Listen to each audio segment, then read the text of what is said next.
I hope you guys are well. I hope you guys are staying safe.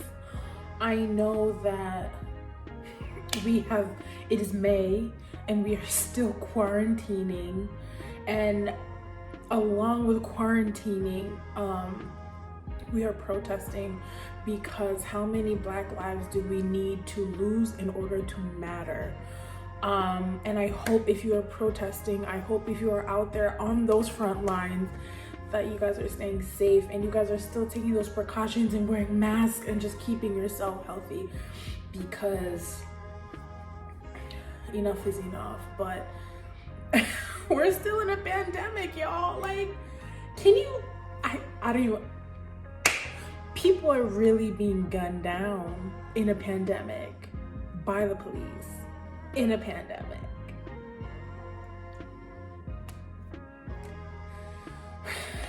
Anyways, I am not here to talk about Black Lives Mattering, even though they do, and even though I could go on and on and on about it. I am just, my heart is heavy, and emotionally I'm tired. Emotionally we're all tired, and in Jesus' name we press on. But for how long? But like I said, I hope you guys are well. I have been asked, y'all know I'm in New York, okay? Y'all know I'm here. But I have been asked, So, like, are you gonna do, like, a COVID video or something? and I was like, I've been dreading this video because I just don't know. I don't think I've truly processed what I've been doing for the past 8 weeks. I really don't think I'm truly fathoming, if that's a word. I think I'm honestly just in work mode, and I've shut down. Like, I really mentally I've shut down. There's so much around me that is happening that I just shut down, and I'm just like, I just gotta get through it. I got through my days and I can finally sleep. Like, I'm tired. Like, I'm essentially working like 5-6 days a week, so I'm exhausted. But I guess this is what this video is. A question that y'all have also asked is, Is it as bad as the media makes it seem? Yeah, it is. So, or let me say, it was. I got here probably April 12th. That's when I started, but it really hit the fan in March. So before the influx of travelers came, and I'm telling you, there's so many of us at all these hospitals. Like, we are all here. Like, there's a lot of us here because a lot of the New York nurses were getting sick. A lot of the New York nurses were burnt out because there were too many patients and not enough nurses. Nurses were telling me they were having like 9 or 10 patients to a nurse.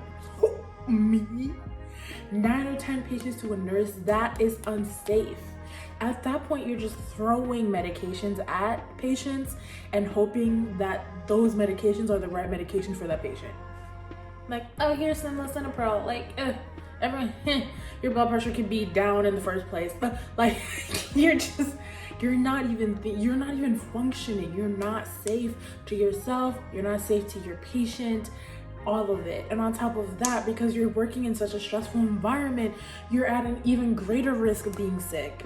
And on top of that, like, there were not even true precautions, I should say, of like how it was being, like, nurses were getting sick in that sense. Like, oh, you get an admission. Oh, are they supposed to be isolation or not? Like, you know what I'm saying? It was just it was a mess. And so, yeah, it was just a mess. So when I got here, things were bad, but they weren't as bad like that.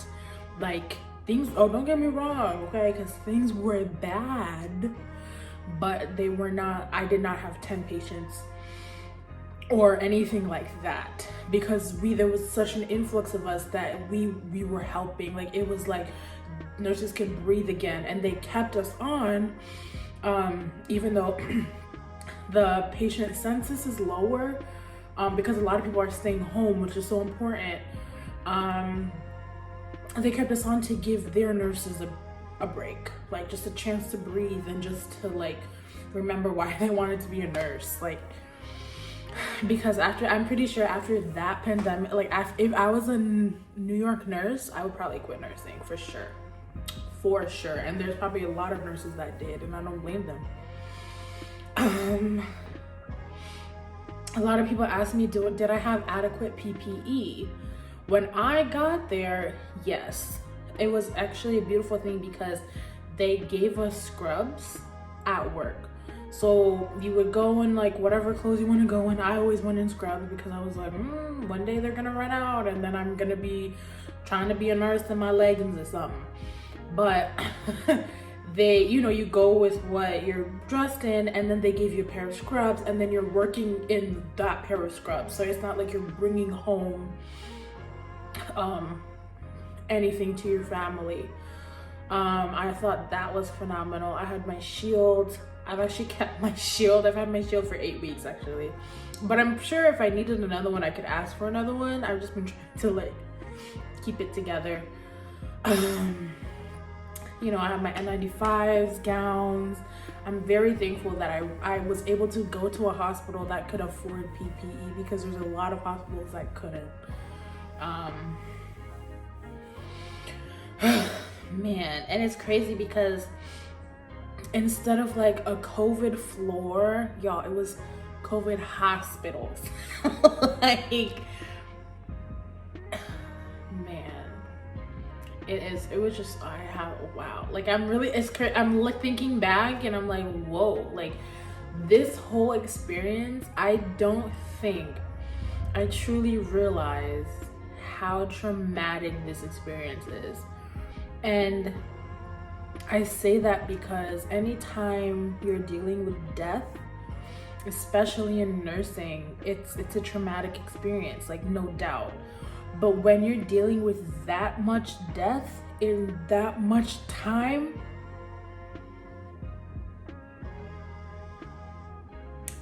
dog, like, wow.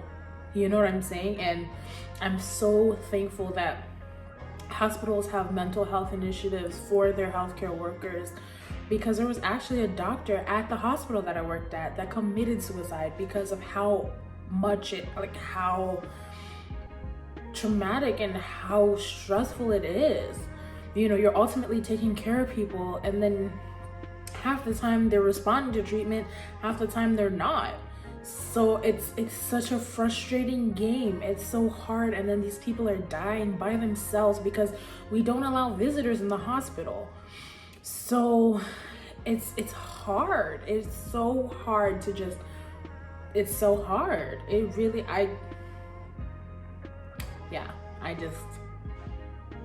wow.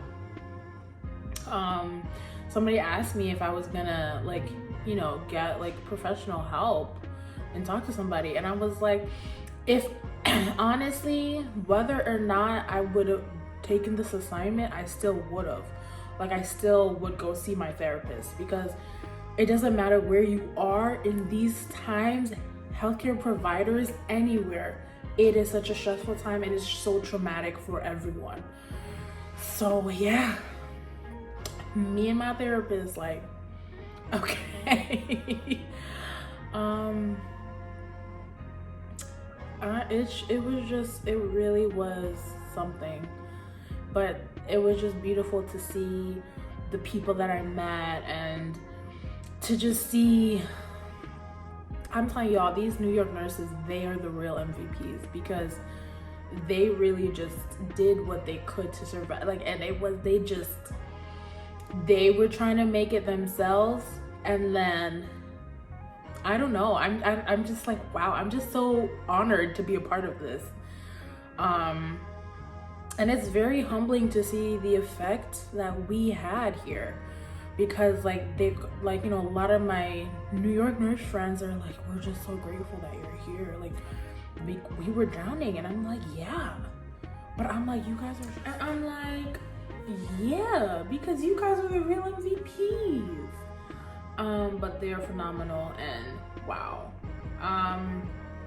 Something else that I noticed was my anxiety was through the roof, y'all, through the roof. I am not an anxious person, or I don't think I am, but I was having problems sleeping. Like I was waking up in like night sweats, like going to work was just, I was just scared. And even at work, you know, you're wearing a mask for 12 hours. So like, obviously you're not drinking water, your throat is gonna be dry. When your throat's dry, you know, you kind of get a little sore throat, and then you start coughing. And then when you're wearing a mask, you get CO2 retention headaches. And so those headaches are nothing to play with, okay? So every day I was like, oh my God, is this the day that I contracted COVID? Yeah, I mean, in the beginning it was like that, but now I'm like, okay. All right, like, okay, I'm fine, I'm good. Sleeping like a baby, okay? But I'm really glad that my brother came. I'm glad that he was here with me. I didn't want him to come, but I allowed him to come. But I did not want him to come because I didn't want to get him sick. But he was, you know, I'm glad that he did, because he was mentally there for me, and I didn't do, like, he was just the bomb. My Spanish game is on point, y'all, because I'm basically in Dominican Republic Junior.